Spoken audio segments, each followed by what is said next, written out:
यानंतर बघूया पुढली एक ब्रेकिंग बातमी। एनजीओ चालकाकडून 100हून अधिक महिलांचं शोषण करण्यात आलेलं आहे। संशयित आरोपी रवींद्र एरंडेला ताब्यात घेण्यात आलेला आहे। उद्योजक आणि एनजीओ संचालक खंडणी प्रकरणामध्ये उद्योजकावर देखील गुन्हा दाखल करण्यात आला। एक मोठी बातमी नाशिकमधून समोर येते आहे। एनजीओ चालकाकडून 100हून अधिक महिलांचं शोषण करण्यात आल्याची धक्कादायक माहिती समोर आली आहे। संशयित आरोपी रवींद्र एरंडेला ताब्यात घेण्यात आलेले। उद्योजक आणि एनजीओ संचालक खंडणी प्रकरणामध्ये उद्योजकावर देखील गुन्हा दाखल आहे। हे प्रकरण नेमकं काय त्यावर एक नजर टाकूया। संशयित आरोपी रवींद्र एरंडे एनजीओ चालवायचा।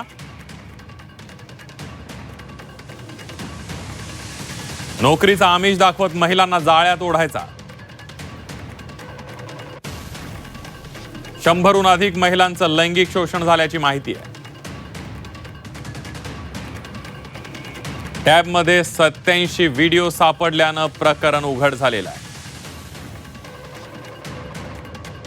नाशिक इगतपुरीतील हॉटेलमध्ये अत्याचार केलेत, गुपचूप चित्रीकरण केल्याची माहिती समोर आली आहे।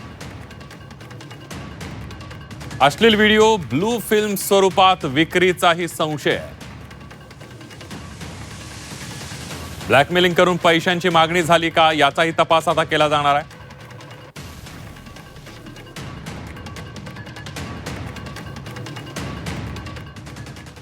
त्यामध्ये एकूण 121 असे व्हिडिओज आहेत, ज्याच्यामध्ये वेगवेगळ्या महिलांचे पण त्याच्यात व्हिडिओज आहेत आणि त्यातल्या एका पीडित महिलेनं आमच्या समोर येऊन तक्रार दिल्यानं यातला जो मूळ आमच्या ब्लॅकमेलिंगच्या गुन्ह्यातला जो फिर्यादी होता त्याच्या विरुद्ध आम्ही एक बलात्काराचा तसेच अट्रॉसिटी कायद्याअंतर्गत गुन्हा दाखल केलेला आहे। त्या गुन्ह्यामध्ये आम्ही त्याला अटक देखील केलेली आहे आणि त्याचा पुढील तपास जे आहे ते आमचे एसीपी अंबड सचिन बरेसाहेब करतायत आणि याच्यामध्ये आणखीन इतरही काही शोषित महिला आहेत का याचा आम्ही शोध घेतो आहोत।